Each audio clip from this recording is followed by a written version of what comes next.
Welcome to practical session number 12.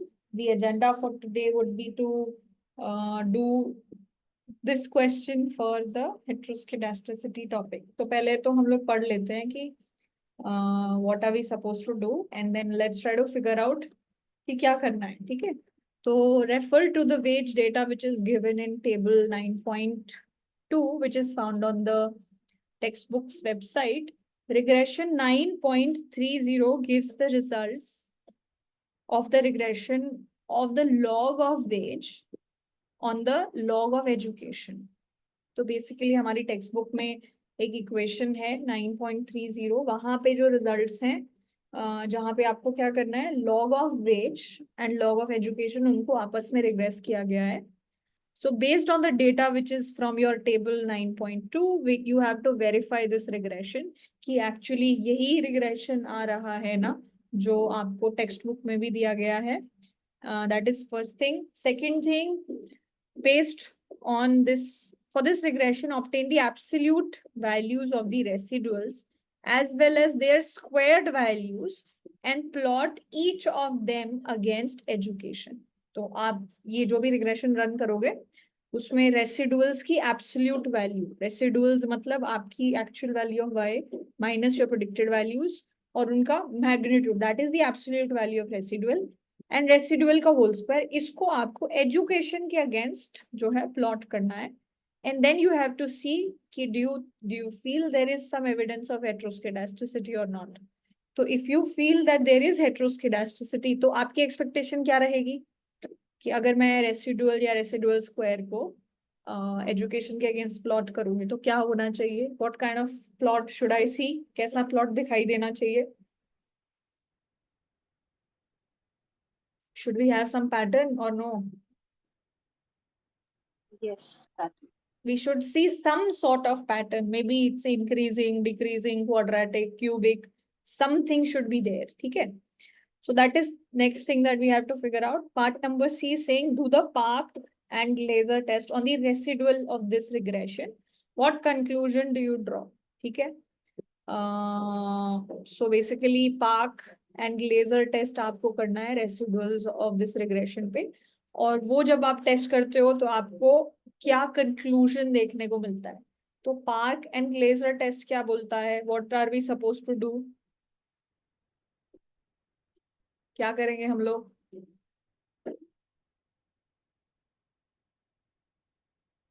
So park test में क्या करते हैं,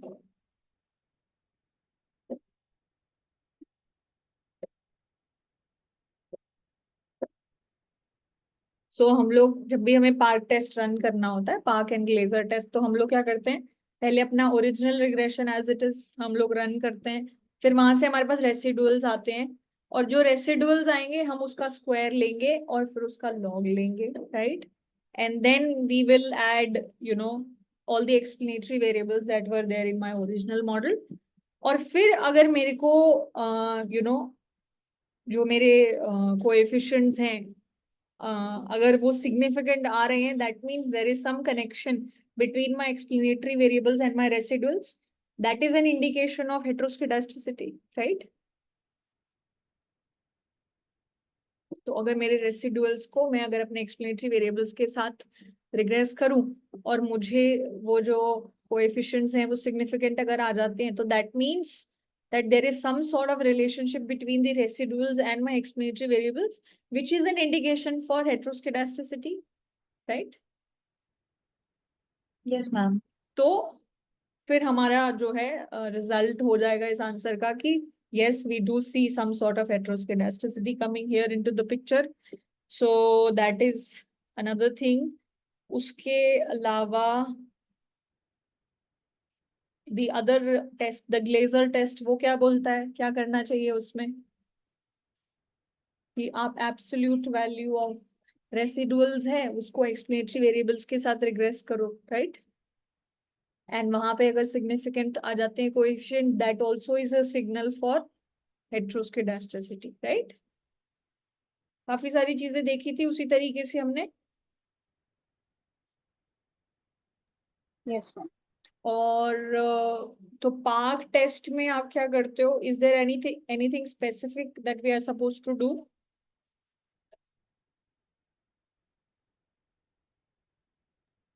Just the hypothesis.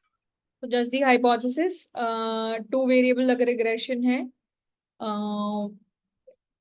तो basically we will try to incorporate all the variables that are there, and if there is just one variable you just add that one variable. तो park test में आप log of residual करके चीजें कर लोगे, and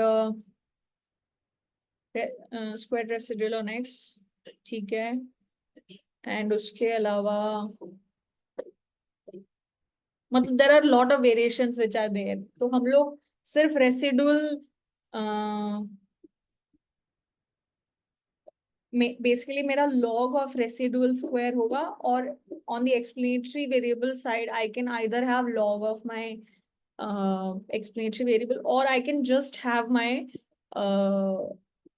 x variable as well in place in a squared format. और ये सब हम इसलिए कर रहे हैं ताकि in case if there is some value of x which is negative, so then log format will not work. So अगर वैसा कुछ होगा तो we will just try to do x square in place of the explanatory variable. ठीक है, तो we will try to incorporate that somehow. And part number D is saying if heteroscedasticity is found in the double log model, what kind of WLS transformation would you recommend to eliminate it?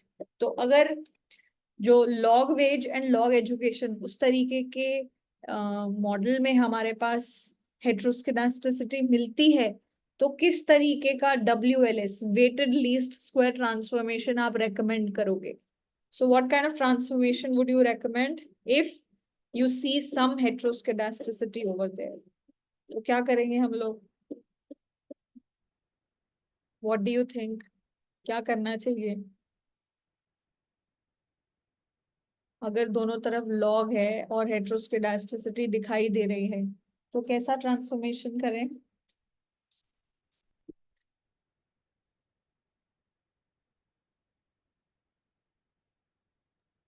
Ma'am, if sigma I square is known, so then we will divide each variable by it.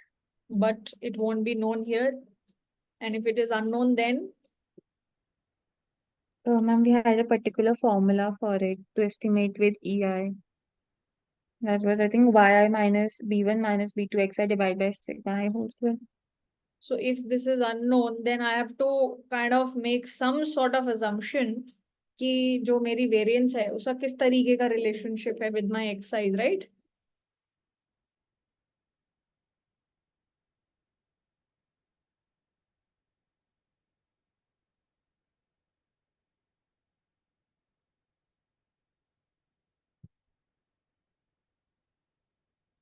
So if heteroscedasticity is found in the double log model, what kind of weighted least transformation would you recommend to eliminate it?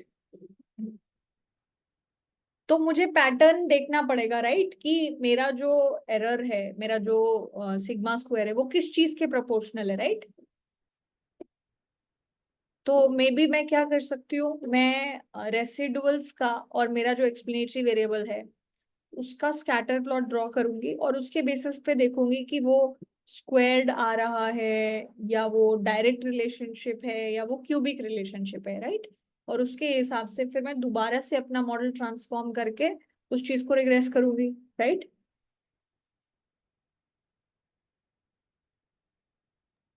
Yes, ma'am. Right, तो वो भी हम लोग देखेंगे. And then part number E, what is it saying for the linear regression 9.3? let me see which is what is 9.3 here.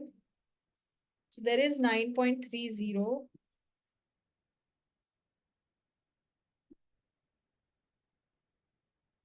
yes, तो एक तो 9.30 है यहाँ पे veg.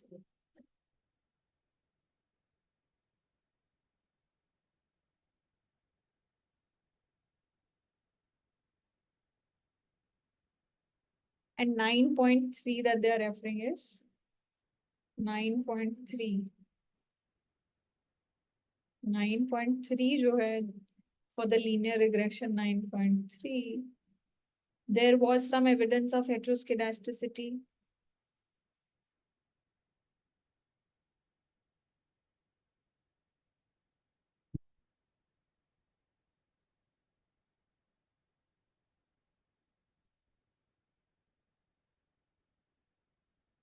Yeah, 9.3 is basically regression of wage on education and experience normally.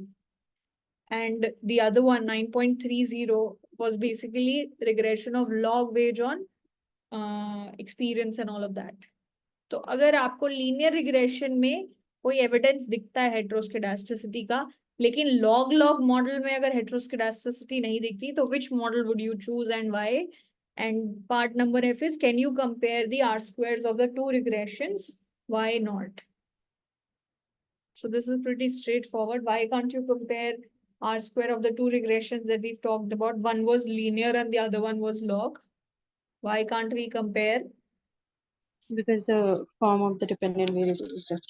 So आपका जो y variable है, that is different. In one case it is y, in other case it is log y. So you will not be able to compare. ठीक है? तो पहली बात तो part number F is done, and let's try to incorporate all of these questions जो हमने यहाँ पे देखे हैं, एक एक करके इनको प्रोसीड करते हैं. ठीक है? पहले तो डेटा लेके आते हैं हमारे पास जो डेटा है. तो let's try to first get the data. So just give me one moment. You also get ready with the data. I think the table number is 9.2. The data is from table number 9.2.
So guys, can you see the table?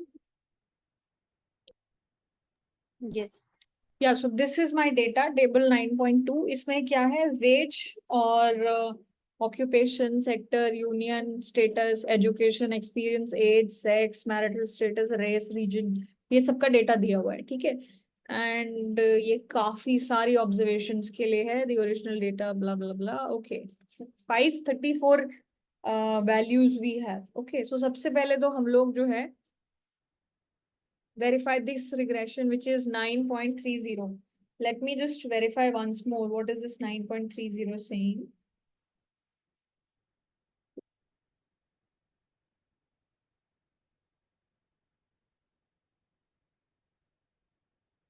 Uh, 9.30.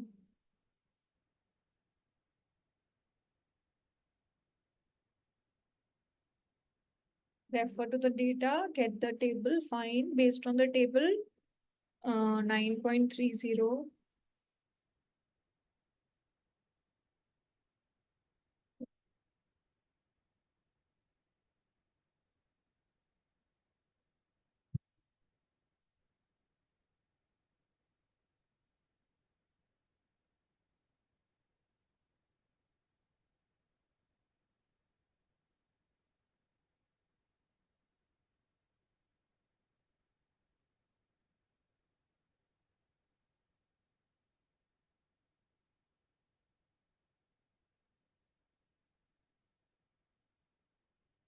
So this regression 9.30 gives the result of regression of log of age on the log of education.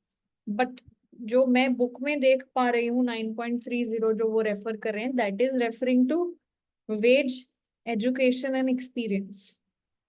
So I'm not sure what they are trying or asking from us. But anyways,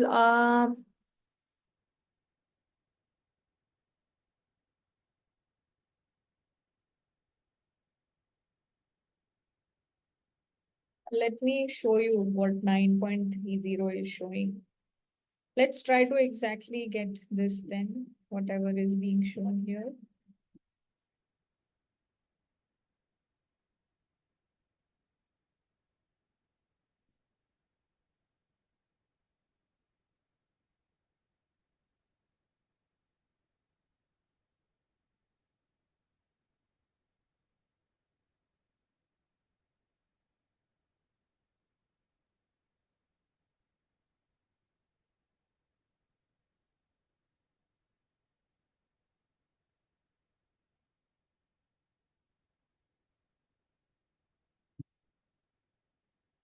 Or maybe, you know what, they might be referring to 9.3. I don't know why there is so much confusion going on here.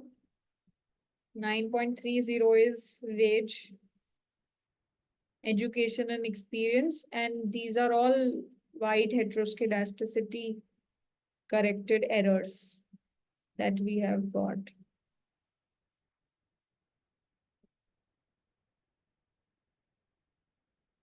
Okay, so this is 9.33.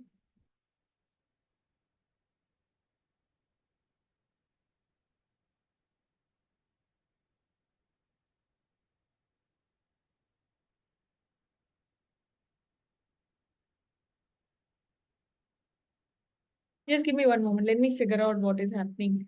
9.33 is something else. This is something else.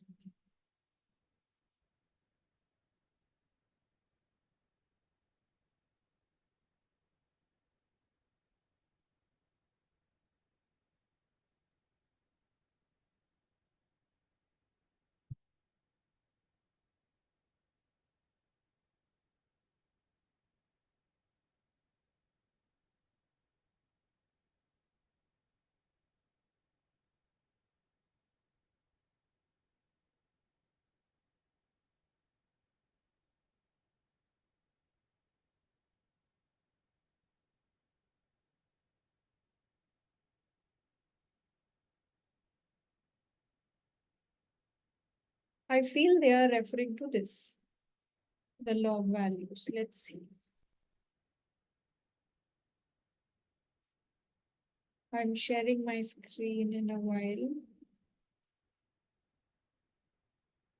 Yes.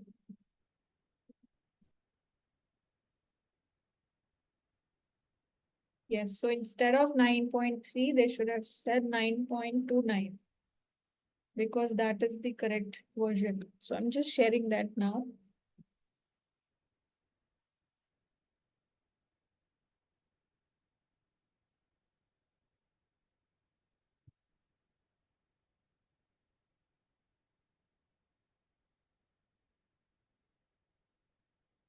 Yeah, so can you see my screen?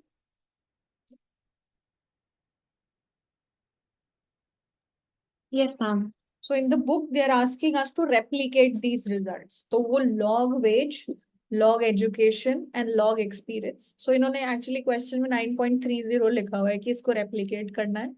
But actually the book it's 9.29. So we'll try to replicate this. Let's say this is our base. ठीक है? इसके basis पे मान लो हमें काम करना है.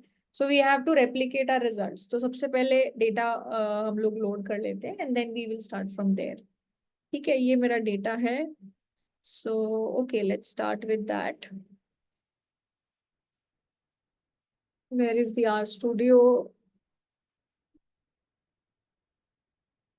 Chalo, let's do this.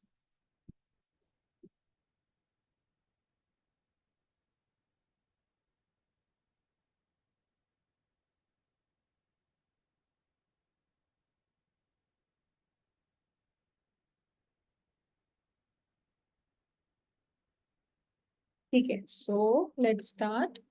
सबसे पहले तो all the same things again and again. Let's try to install everything, clear everything. So I will just run all of these things without repeating anything again. And all of this is going on in the background. Okay, the next thing that I would do is I will try to load my data. Again, I will need to do all these things again for my data. तो इस चीज को copy कर लेते हैं. The data that I need, let's say data1 नाम दे देते हैं उसको. And I have already downloaded my data in a folder named chapter09, and the table will be 9_2. So nothing much changes, and I am able to load the data, hopefully. Yeah. So this is my data, and I'm able to load it here. This is data1. So if I see this, so ये मेरे अलग-अलग numbers हैं. ठीक है? So पहले कुछ rows मेरे लिए irrelevant है. पहले 4 rows are irrelevant for me. Fifth also doesn't have any meaning. It is just carrying all the headers. ठीक है? ID, wage, occupation, sector, all of these things.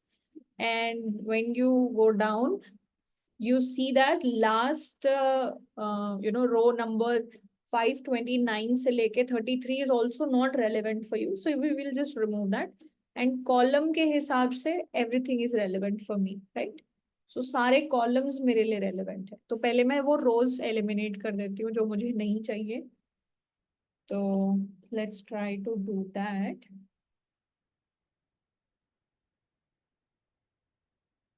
वो रोज एलिमिनेट करने से पहले मैं क्या करती हूँ, मैं अपने डेटा में जो 5th रो है, that is basically my header, right? So let me just do that first. So my header names is nothing but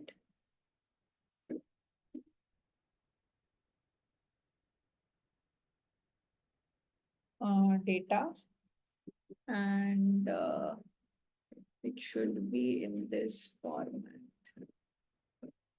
Yeah. So data में 5th row is my names of the headers. So data is my data frame, 5th row, and basically all the columns. That is the name of my data1. So basically that is the name of my header, data1. Okay, hopefully it should work. Why is there an error? Object of type closure is not sub. Ma'am आपने बड़ी लिखा. क्या कर दिया मैंने? अच्छा, data1. Okay.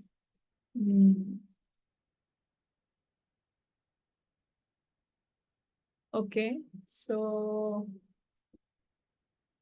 ID, wage, occupation, sector, union, education, and age, race, religion, region, whatever.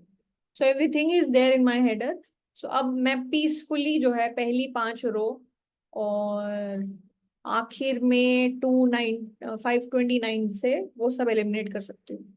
तो 529 to 33 and 1 to 5. Okay. So let's try to remove those. Yes. So we will just like to do this. Data1.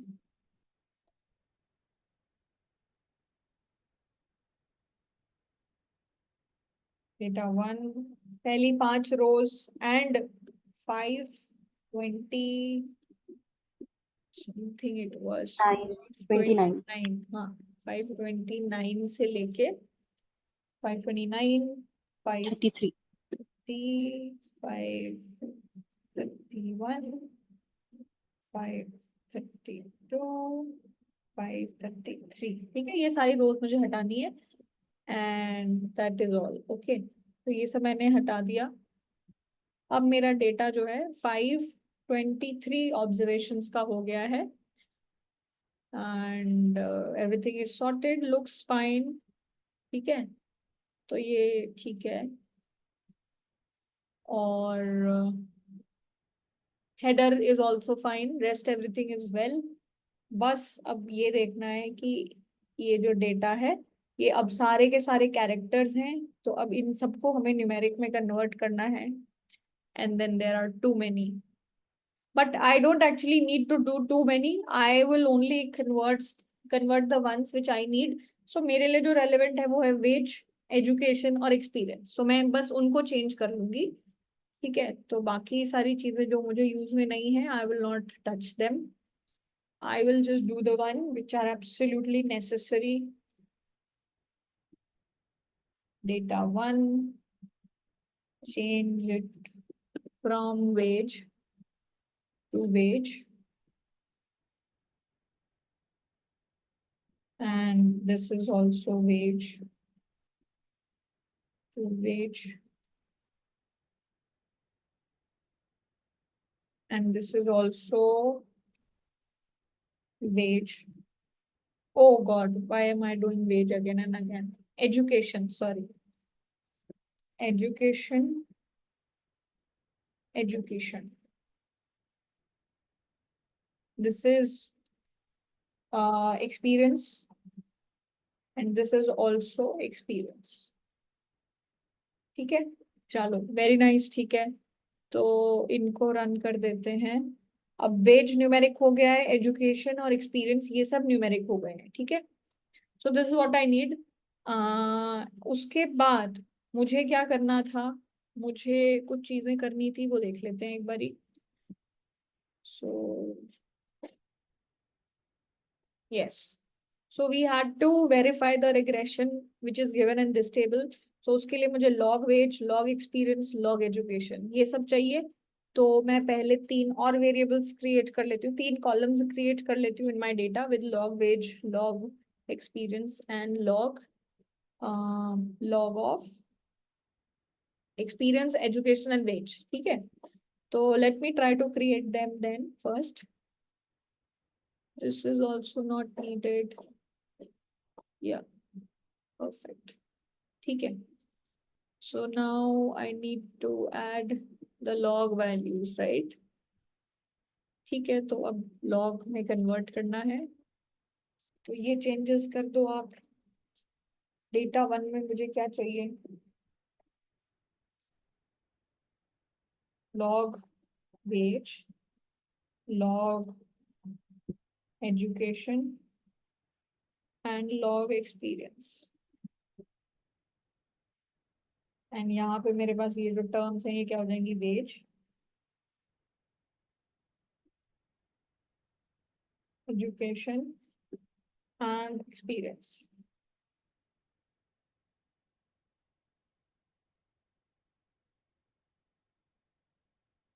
तो ये मैंने जो है अपने data में ये 3 नए वेरिएबल्स ऐड कर लिए, log wage, log education and log experience. ठीक है? So everything is fine because experience भी नेगेटिव नहीं हो सकता और एजुकेशन भी नेगेटिव नहीं हो सकती एंड वेज भी नेगेटिव नहीं हो सकती. तो इसीलिए जो है we could take the log and we are good to go. Okay, all right, so we've made the appropriate changes now. So now I need to do the first part, which is just run the regression. ठीक है? तो जो मुझे regression run करना है उसमें क्या होगा? I will need log wage, log education, log experience. Simple code है उसका, फिर वो तो हम समझ ही चुके हैं. कोई भी एक मॉडल पकड़ लो, ठीक है, और यहाँ पे just do this, which is model number 1 is log of wage, log of education and log of experience. And यहाँ पे हमारा डेटा जो है वो डेटा 1 हो जाएगा एंड यहाँ पे ये जो समरी है मॉडल नंबर 1 की आएगी. Right? So this is what I am suppose to do. ठीक है? So we will run this command and get the regression. So we will run this command and get this regression. ठीक है? This is my regression. This is the regression that I am going to get. This one. ठीक है? Log wage, log education, log experience, And if you try to see, if you try to compare, see these. Try to compare. Can you see the screen in the split mode? Yes, ma'am. Okay, okay, fine. So let's try to compare now.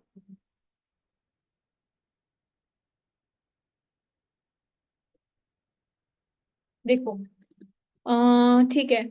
तो my coefficient is -79455. Standard error is 25920. T stat is -3.06 something. Log education is 0.95732. 09170. 10.43 something something. And 0.166189. 0.246. ठीक है. Everything seems same only, right? Degrees of freedom, T stat, probabilities, everything is the same. And F stat, R squared 19.38. यहाँ पे अच्छा R squared ये है, adjusted R squared is 19.07. So basically, can you see ये जो table book में इन्होंने create की है, this was from eViews. eViews is also a software. Stata एक सॉफ्टवेयर है, ऐसे eViews एक सॉफ्टवेयर है, तो ये वहां से क्रिएटेड है. This thing which we have created here is from R.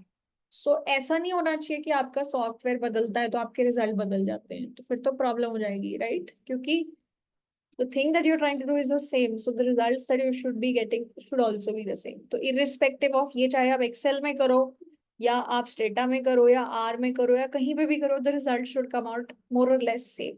ठीक है? थोड़ा बहुत minute rounding off का error हो सकता है, but it should not be some major changes. That is not acceptable. Okay? तो we can see that similar results are coming for both, right? जो हमें equation में दिया हुआ है, जो क्वेश्चन में दिया हुआ है, it's exactly the same, right? ठीक है, तो we are done with at least that portion. तो हमें वो चीज तो समझ में आ गई. ठीक है, fine. So let's try to move on now from that. So first part is done. Second part जो है, अब इन्होंने क्या बोला है? फॉर दिस रिग्रेशन, अब इस रिग्रेशन से क्या करना है? Obtain the absolute values of the residuals as well as their squared values and plot each of them against education. Is there any evidence of heteroscedasticity? तो मुझे सबसे पहले क्या करना पड़ेगा? I will have to figure out some value which is the predictive value. So I think probably session number 6 or something like that, we had predicted some values. Yeah, ठीक है. हाँ जी, तो मुझे क्या करना है? स्टेप नंबर 2 में बोला है क्या? Find residuals. Excuse me ma'am. हाँ जी. मैम जो अभी हमने रिग्रेशन को रन किया था उसमें हमारी आर स्क्वायर की वैल्यू बहुत कम थी, like it was around 0.1938. So is that an indication of heteroscedasticity or not? Like multicollinearity में तो it was an indication. R square coupled with some other things, that was an indication for multicollinearity. लेकिन heteroscedasticity के लिए हम ये नहीं बोल सकते. Okay ma'am. हेटेरोस्केडास्टिसिटी में क्या रहता है कि हम ये बोलते हैं कि क्या जैसे आपकी एक्स वैल्यूज अगर चेंज हो रही हैं तो क्या उससे जो वाई में वेरिएशन है या जो एरर्स का वेरिएशन है, is that going to be different और नॉट? क्या उनका वेरिएंस अलग होगा कि सेम होगा? So that has nothing to do with the R square value. ठीक है ना, तो वो अलग ही चीज हो जाती है.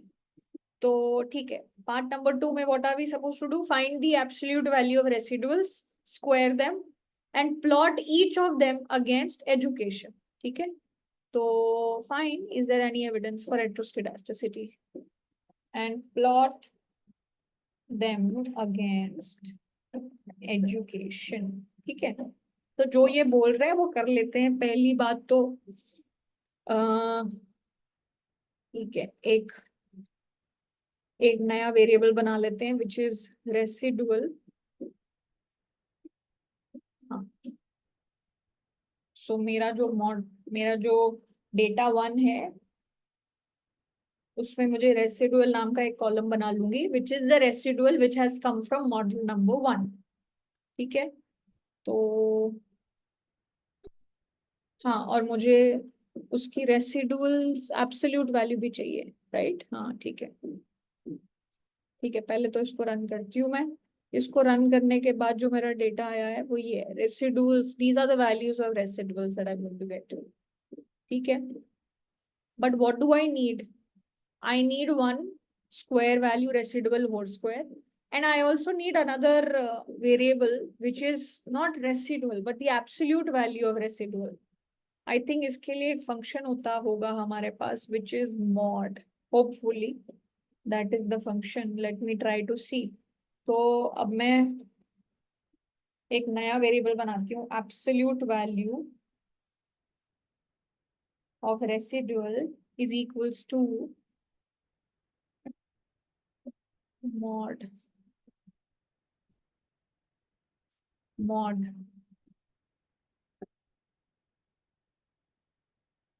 these array variable. No, this is something else then.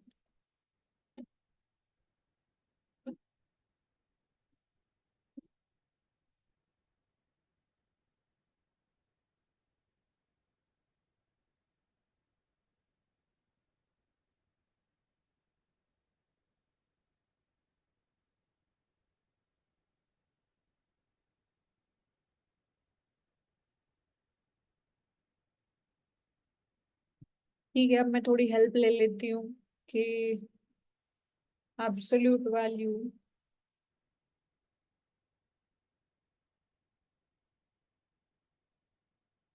Just a moment,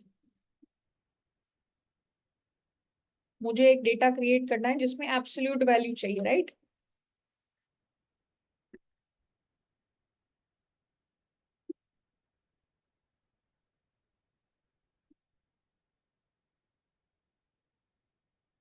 So what I will need to do for that, okay, there's a function ABS. Interesting. ABS. Yeah, ABS is the function. So मुझे absolute value किसकी चाहिए? Residuals नाम का एक मेरा column है उसकी। Ma'am it might be ABS, या you are right, it is ABS। हाँ, सो ABS ब्रैकेट ओपन, उसके अंदर किस चीज की एब्सोल्यूट वैल्यू चाहिए? वो मुझे चाहिए थी रेसिडुअल की, तो मैंने फिर वो क्रिएट कर दिया, और फिर जो है अब हम लोग इसको रन कर देते हैं। Hopefully it should work. Let's see, it worked. Okay, so if you see here, हाँ जी, can you see residual negative positive negative positive positive was positive, so it has worked. Absolute value of residual आ गया, residual भी आ गया, और एक और variable create करना था which was residual whole square, right? तो एक और वेरिएबल क्रिएट कर लो which is this। मुझे क्या चाहिए? Residual square,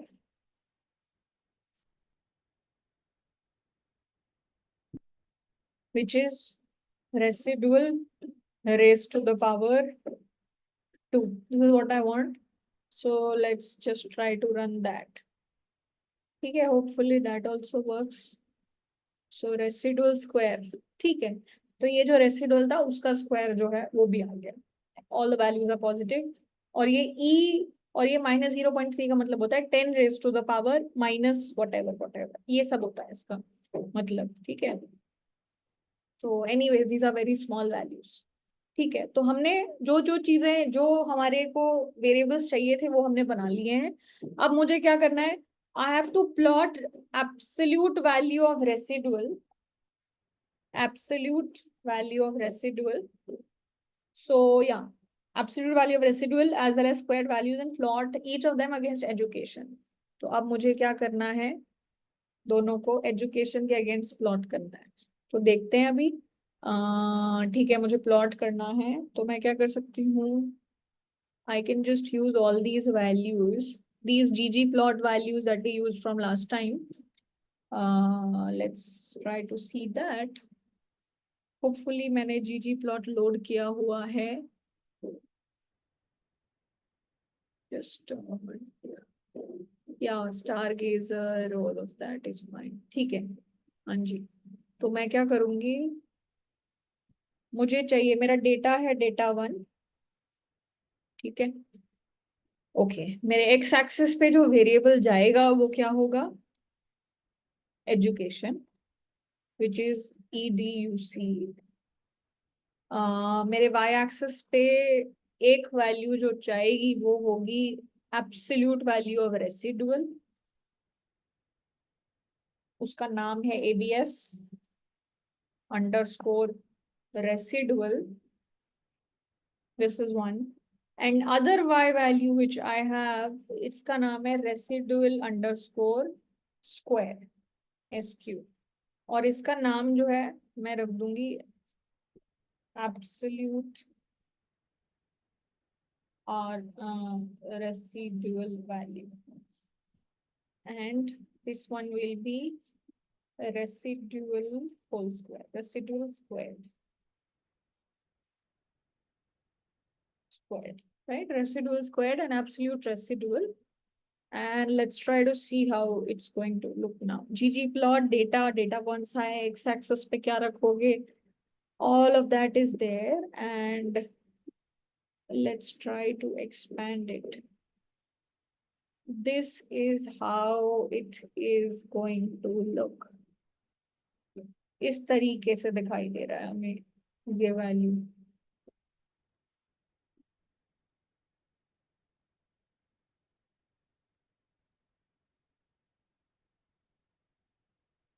So what do you think?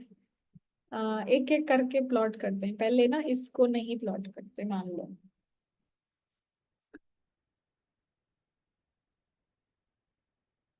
सिर्फ इसको प्लॉट करते हैं, ठीक है।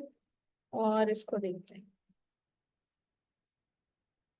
इसको देख के क्या लग रहा है, क्या एजुकेशन, और जैसे जैसे एजुकेशन इंक्रीज हो रही है, क्या उसका कोई लेना देना लग रहा है हमारे रेसिडुअल वैल्यू की एब्सोल्यूट वैल्यू से? What do you feel? Do you feel by looking at this graph कि there is heteroscedasticity? No. No, why? कैसे कैसे पता चलेगा हेट्रोस्केडास्टिसिटी है? मैम कोई पैटर्न ही नहीं है, मतलब ये तो स्ट्रेट लाइन है। तो आपको क्या देखना होता है, हमें क्या चाहिए, हमें क्या देखना है कि मेरी वेरिएंस कैसी है, राइट? तो जब मेरी एजुकेशन बहुत छोटी है तो मेरी एब्सोल्यूट वैल्यू बहुत लिमिटेड वैल्यूज में है, right? It's within this area, it's within this area, it's within this area, right? Within this area. And then when I am, maybe when my education is growing, ये जो variation है क्या ये बढ़ नहीं रहा है? Do you feel that is happening? Or maybe you know what is happening कि initially पहले ये grow कर रहा है और फिर ये more or less थोड़ा stable हो गया, something like this. For a given level of education, the possible values of error that we are getting, they are very small when the education level is, the variation is small when the education level is low, and when the education level is higher, that variation is growing.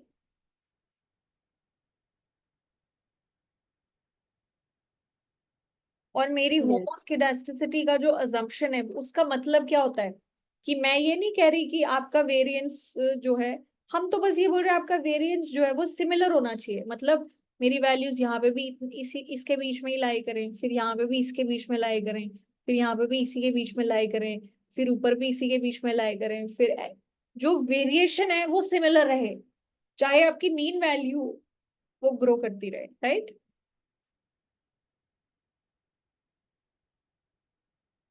Yes और no?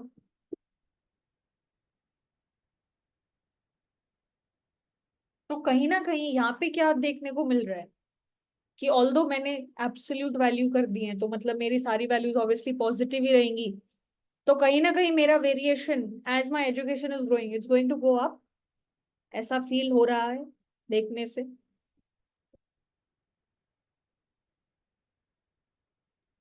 Yes right, ma'am. है ना? तो this is what we were trying to see. अब similar तरीके से अगर हम लोग जाएं और इस चीज को सिर्फ देखें, इसको हम लोग कमेंट कर देते हैं, ठीक है, और इसको हम अनकमेंट कर देते हैं, और ठीक है, अब इसको रन करके देखते हैं।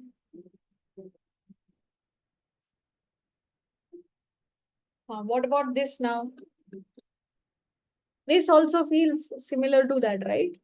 कि शुरू में जब एजुकेशन लेवल कम थी तो रेसिडुअल होल स्क्वायर की वैल्यू बहुत लिमिटेड वैल्यूज में है, and then as you are growing up, I mean as your education is growing, this variation is also becoming bigger. ये वेरिएशन बढ़ रहा है, ये वेरिएशन बढ़ रहा है, बढ़ रहा है, बढ़ रहा है, बीच में कम भी हो गया, फिर यहाँ पे भी कम हो गया, यहाँ पे भी कम है।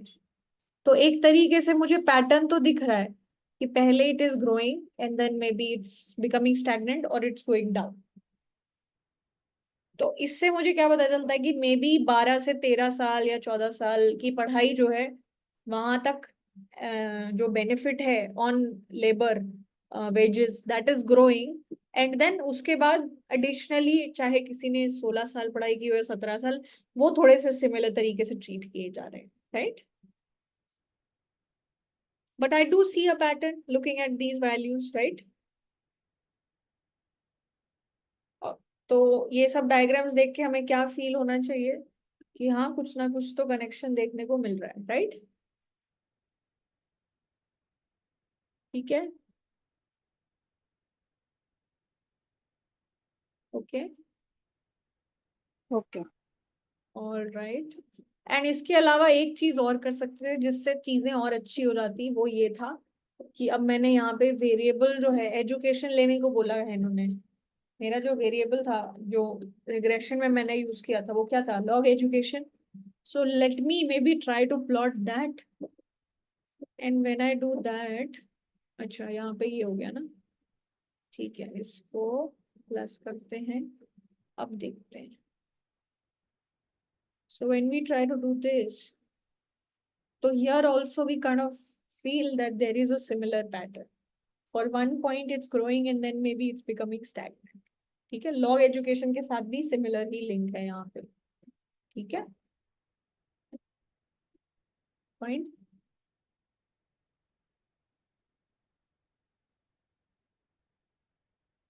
ओके, ठीक है, चलो, okay, all right. Now part number C. So what is part number C saying? Part number C saying, just a second. Yeah.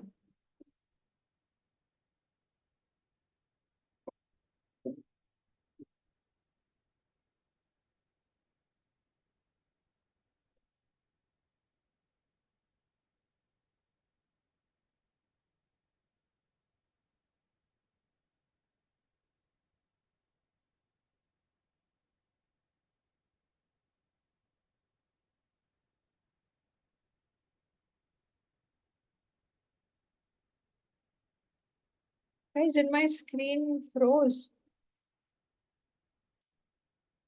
Are you able to see my screen? Yes, ma'am. The question one. You can see this? The question is visible. Okay, the My question point. is visible. Yes. Fine, okay.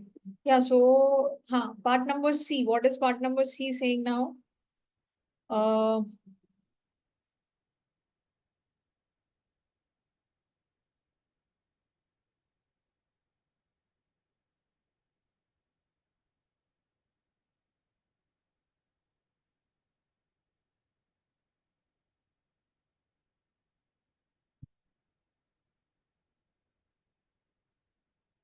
ठीक है, part number C is saying, do the park test and laser test on the residuals of this regression. What conclusion do you draw?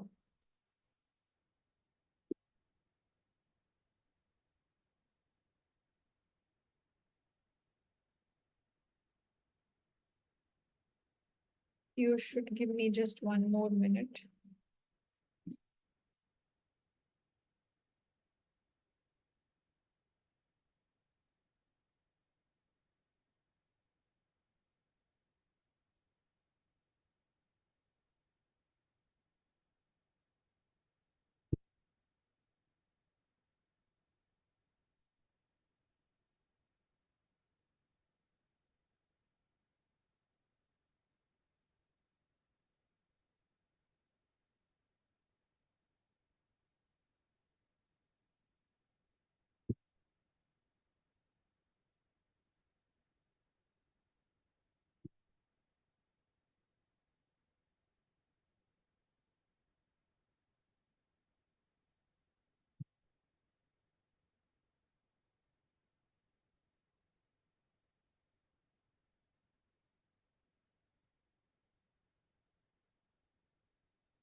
Okay, fine. Let's do the next part. Do the Park test and Glaser test on the residual of this regression. What conclusion do you draw? तो अब हमें Park test run करना है, ठीक है?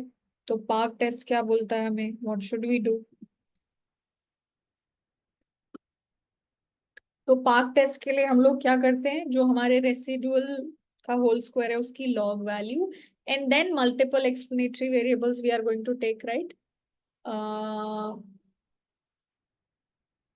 ठीक है. सो अब मैं क्या करूंगी?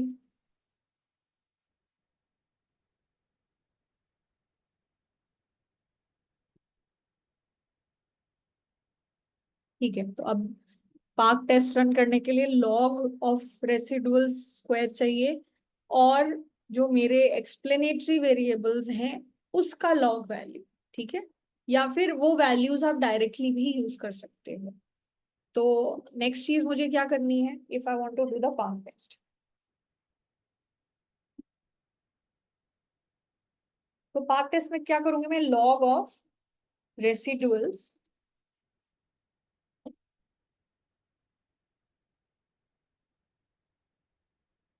एंड यू नो, इसमें जैसे हमने यहाँ पे एजुकेशन लिया है, ऐसे मैं इसको ना साथ में किसके साथ प्लॉट कर सकती हूँ? मैं इसको एक्सपीरियंस के साथ भी प्लॉट कर सकती हूँ, राइट? क्योंकि हेटेरोस्केडास्टिसिटी तो एक्सपीरियंस के वजह से भी हो सकती है, राइट? क्योंकि इस मॉडल में क्या था? लॉग एजुकेशन था, तो मेरे पास यहाँ पे लॉग एक्सपीरियंस भी हो सकता है, right? Yes or no? So that also can be done.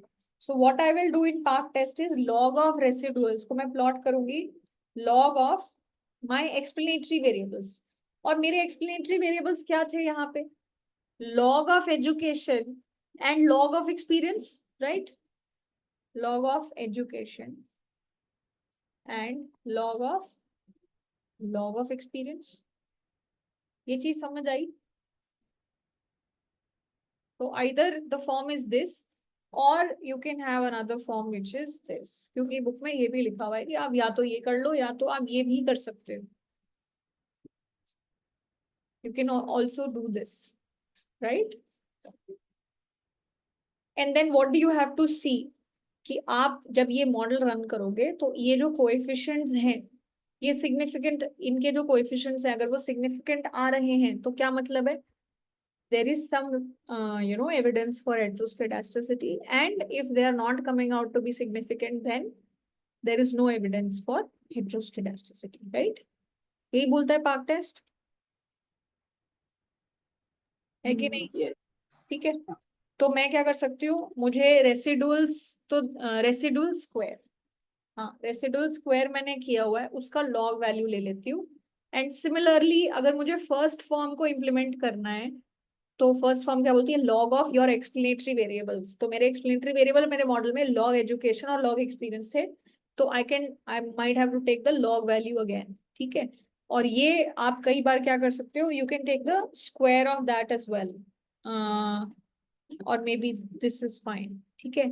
तो we can just go with this one also और we can go with this. So इसमें आपके पास थोड़ी सी चॉइस है. तो मैं क्या कर सकती हूँ? एक तरीके से I can take the log residual value. So residual square का log value So this log residual square is log of residual underscore SQ, right? This is what I can do, which will be this. So when that is done, so in my data, I have log residual square value as well. ठीक है, ये value आ गई है. और अब मैं क्या, ma'am जब रिग्रेशन करते हैं पार्ट टेस्ट में तो हर एक एक्सप्लेनेटरी वेरिएबल के साथ सिंगल करते हैं या साथ में सबको रखते हैं? you can जैसे have together also. So if I show you the text na, you can keep it, just let me show you. You can have multiple variables as well in the park test case.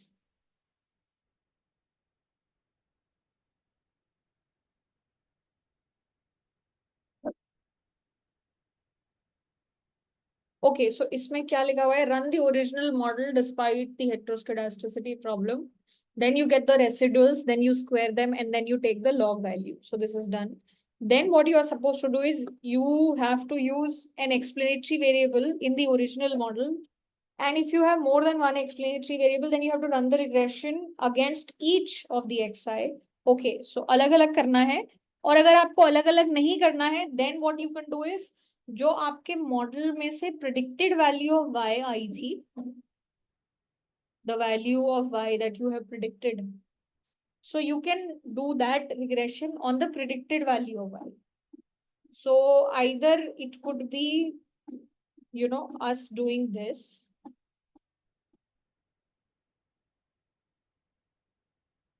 Ma'am negative आ रहा है adjusted R square. log of residual square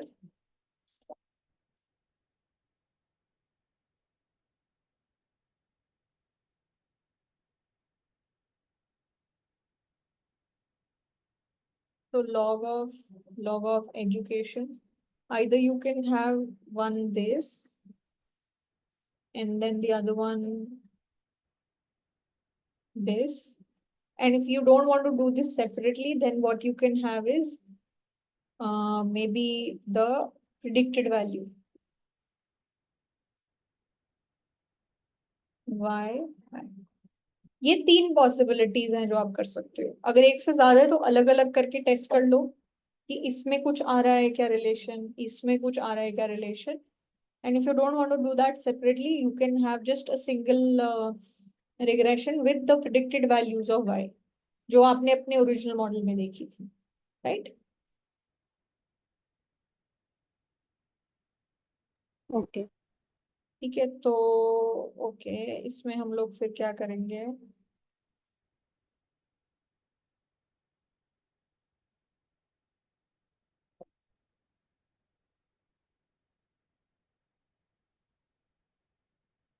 And you know, there is no hard and fast rule like that also, कि मतलब कई बार ये लोग क्या करते हैं, सिर्फ रेसिडुअल जो स्क्वायर्स हैं उसको भी रिग्रेस कर देते हैं, कई बार लॉग वैल्यूज को भी कर देते हैं. तो देर is no standardisation per se, मतलब there is no one specific thing that you have to stick to. तो जैसे कई बार जब आप पार्क टेस्ट को अप्लाई होते हुए देखोगे तो वो क्या करेंगे, they might do this also. there may not even be any need for using logs. तो सिर्फ रेसिडुअल स्क्वायर और प्रेडिक्टेड वैल्यूज ऑफ y, इनको भी अगर आप रिग्रेस करोगे और अगर कुछ देखने को मिलता है तो that could also be treated as an evidence for heteroscedasticity. तो ये सब ही फॉर्म्स हैं उसके पार्क टेस्ट के. तो लॉग वैल्यू लो या सिर्फ एक्सप्लेनेटरी वेरिएबल्स ले लो, multiple options are available. They are not very specific about these things. Okay, तो मान लो हम लोग ये वाली, but हाँ, then it becomes very hard for us because it is not standardized then तो फिर guess करना पड़ रहा है कि तो क्या most, होगा और कैसे करना. तो ये जो टेस्ट है ना, ये यूजुअली इस तरीके से अप्लाई होता नहीं है. This is not a test which is very popular also. The most popular test to test for heteroscedasticity is the White test. इसीलिए ये टेस्ट इतना पॉपुलर नहीं है. तो Glejser test, park test, these are not very popular. जो White test है that is used very very popularly because वो बहुत स्पेसिफिक भी है. एक्सप्लेनेटरी वेरिएबल्स लो, उनके स्क्वायर्स लो और उनके multiplications low. That is very specific.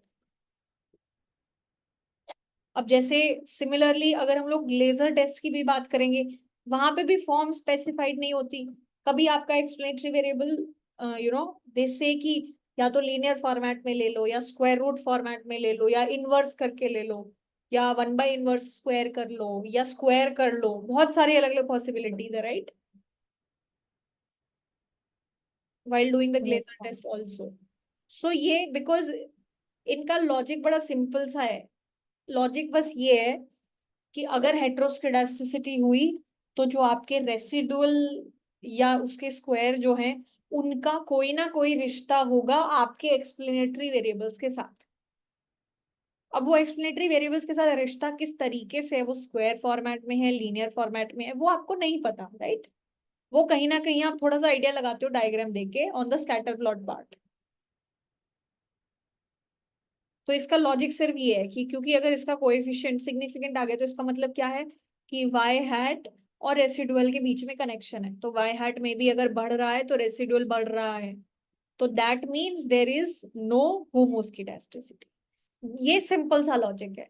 Glazer test का भी यही लॉजिक है, पार्क टेस्ट का भी यही लॉजिक है, and for that matter White test का भी यही लॉजिक है, क्योंकि उसमें भी रेसिडुअल स्क्वायर्स ही यूज होते हैं, राइट.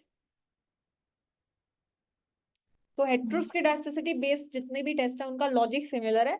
बट वाइट टेस्ट जो है वो थोड़ा सा कॉन्क्रीट है कि सारे एक्सप्लेनेटरी वेरिएबल्स, उनके स्क्वायर और उनके क्रॉस प्रोडक्ट्स हम लोग ऐड करेंगे मॉडल में. तो जैसे फॉर एग्जांपल मान लो एक बारी ये वाली फॉर्म अगर मैं रन करूं कि मेरे रेसिडुअल स्क्वायर और वाई हैट तो अब एक predicted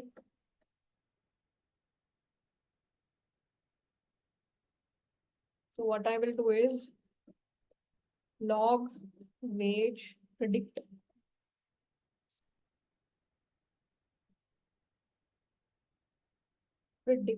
this.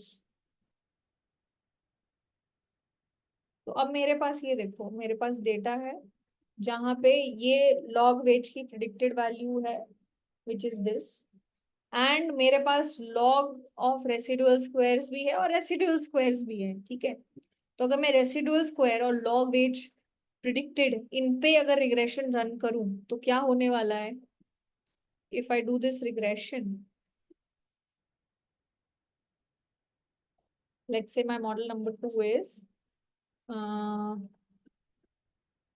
residual square, and here I am using in my explanatory part y hat, which is basically my log wage predicted.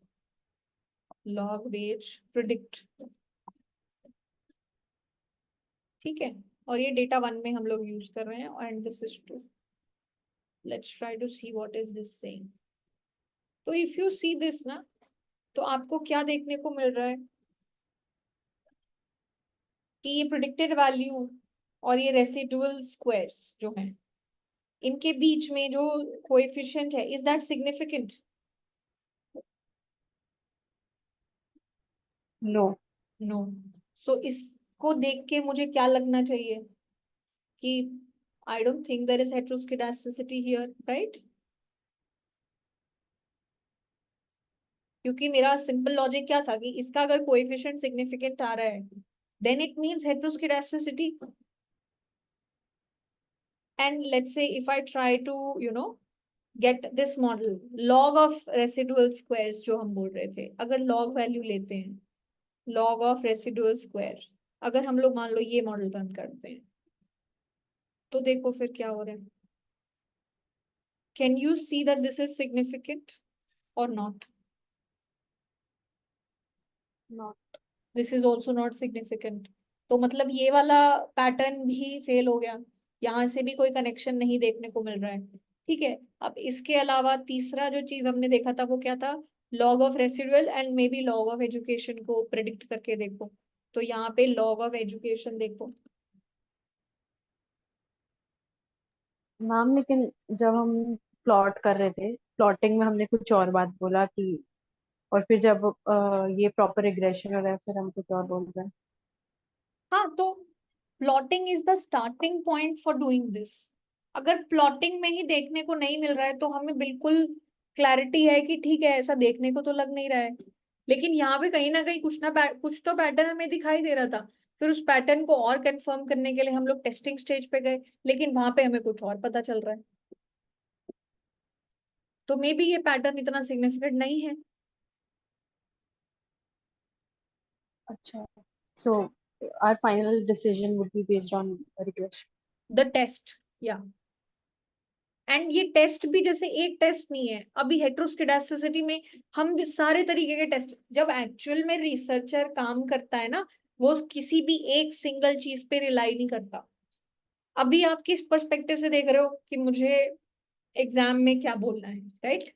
लेकिन ये सब्जेक्ट किस पर्सपेक्टिव से बना है कि एक रिसर्चर है जिसने किसी प्रोजेक्ट पे काम किया है, अब वो ये चेक कर रहा है उसके मॉडल में हेट्रोस्किडास्टिसिटी है या नहीं। तो वो क्या करता है, वो हर तरीके के टेस्ट रन करता है, और हर तरीके के टेस्ट में अगर वो कॉन्फिडेंट होता है तब वो बोलता है कि चलो मेरे मॉडल में हेट्रोस्किडास्टिसिटी नहीं है। अब जैसे कुछ चीजों में हमें हेट्रोस्किडास्टिसिटी नहीं देखने को मिल रही, तो वो ये बोलेगा कि ठीक है, ग्राफ देख के तो थोड़ा बहुत लग रहा था कि हो सकता है हेट्रोस्किडास्टिसिटी है, पार्क टेस्ट से ऐसा नहीं लग रहा है। फिर वो ग्लेजर टेस्ट करेगा, फिर वो वाइट टेस्ट करेगा, अलग अलग टेस्ट करेगा, अपनी श्योरिटी बढ़ाएगा, राइट? तो गॉट इट। एक्चुअल रिसर्च इस तरीके से होती है। सिमिलरली जैसे जब एक्चुअल रिसर्च में कोई इंसान अपना रिसर्च पेपर प्रेजेंट कर रहा होता है या बता रहा होता है, वो सिर्फ एक रिग्रेशन नहीं बताता है, वो हजारों, कम से कम 10-20 रिग्रेशन बताता है। और उसने रन तो कम से कम 100-200 किए होंगे, लेकिन अब फिर वो हर रिग्रेशन वो देखता है क्या सिग्निफिकेंट आ रहा है, क्या नहीं आ रहा है, किसको ऐड करके चीजें बहुत बदल रही हैं। So he tries to do so many things in the background and then tries to figure out the best thing, which is suiting everything, suiting the theory, suiting all the parameters that are needed. तो इस तरीके से ये थोड़ा trial and error वाला system है। तो अगर मुझे एक चीज से समझ में आ गया कि हेट्रोस्किडास्टिसिटी नहीं है, तो मैं उसका दूसरा टेस्ट ट्राई करूंगी। अगर सब में मैं कंफर्म हूं कि ऐसा नहीं हो रहा है, देन आई विल डेफिनेटली से कि ठीक है। अभी थ्योरी के पर्सपेक्टिव से, एग्जाम के पर्सपेक्टिव से, हम एक टेस्ट में जो रिजल्ट आएगा हम वो लिख देंगे, क्योंकि आप तो उस स्पेसिफिक आपको बोला जा रहा है पार्क टेस्ट करो और पार्क टेस्ट का क्या रिजल्ट है वो बता दो, दैट्स इट। ठीक है? ओके। तो अभी जैसे यहाँ पे मान लो log residual square and log of education को अगर रन करोगे, तो इफ वी डू दिस, तो this is also coming out to be insignificant, right? तो मतलब इसके साथ भी कोई लिंक नहीं है। सिमिलरली अगर आप यहाँ पे लॉग एक्सपीरियंस के साथ कनेक्शन देखोगे, तो मे बी यहाँ पे भी कनेक्शन ना हो कोई, तो this is also turning out to be insignificant, right? So this is also not working, है ना? तो इसमें जितने भी फॉर्मेट्स थे हमने सारे फॉर्मेट रन करके देख लिए, सब में हमारा आंसर क्या आ रहा है कि there is no heteroscedasticity according to the park test, right? So we can conclude that according to the park test, there is no heterozygotes. There is no heteroscedasticity. Okay.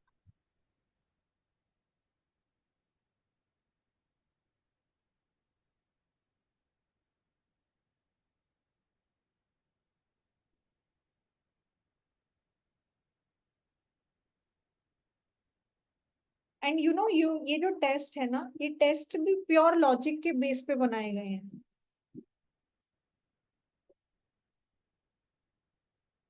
तो लॉजिकली मुझे देखने को मिल रहा है मेरे रेसिडुअल और मेरे explanatory variables के बीच में कोई कनेक्शन नहीं है, तब मैं बोल रही हूँ कि ओके, शायद वेरिएंस जो है उसके बीच में जैसे जैसे आपकी वैल्यूज चेंज हो रही हैं एक्स की, उससे वाई की जो अलग अलग वेरिएंसेस हैं उस पर कोई बदलाव नहीं हो रहा है। ठीक है?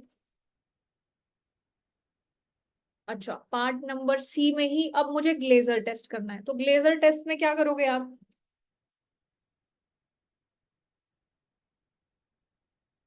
एब्सोल्यूट वैल्यू ऑफ रेसिडुअल और अपने एक्सप्लेनेटरी वेरिएबल्स को ऐड करके देखोगे, राइट? और एक्सप्लेनेटरी वेरिएबल्स को मल्टीपल फॉर्मेट्स में देखोगे, है कि नहीं?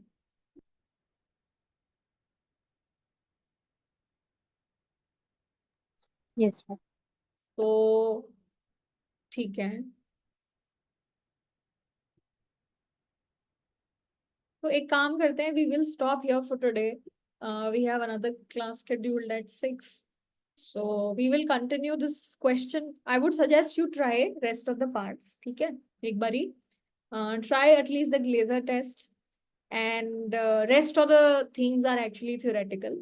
So जो practically आपको implement करना है वो Glaser test ही करना है, और उसके बाद जो है हम लोग एक क्वेश्चन उस चीज पे करेंगे कि हमें वाइट टेस्ट कैसे इम्प्लीमेंट करना है, and you know when we were discussing theory तो उसमें हमने रोबस्ट स्टैंडर्ड एरर्स की बात करी है, राइट, कि इररिस्पेक्टिव ऑफ चाहे मेरे मॉडल में हेटेरोस्किडास्टिसिटी ना हो या हो, मैं स्टैंडर्ड एरर्स ये मान के निकालूं कि मेरे मॉडल में हेटेरोस्किडास्टिसिटी है, तो वो स्टैंडर्ड एरर्स हमेशा हम लोग किस तरीके से लेके आ सकते हैं जिससे कि मतलब चाहे हेटेरोस्किडास्टिसिटी हो या ना हो, रियल वर्ल्ड में हमें पता है कि कुछ ना कुछ हेटेरोस्किडास्टिसिटी होगी ही हमेशा, तो हम पहले ही स्टैंडर्ड एरर्स को करेक्ट कर लें। तो वो स्टैंडर्ड एरर्स जो करेक्टेड स्टैंडर्ड एरर्स हैं हम उसको कैसे इंप्लीमेंट करेंगे, that is one thing that we will see, and we will also see how to implement the White test for checking the heteroscedasticity. तो एक बार आप ग्लेजर टेस्ट ट्राई करना for this particular part, and rest of the things that I've discussed that we will do in tomorrow's class. Tomorrow also same time 4 p.m. we will meet. ठीक है, fine. Fine. Okay जियो, चलो ठीक है, I will see you tomorrow. Take care and yeah, thank you so much. Okay, thank you ma'am. Thank you.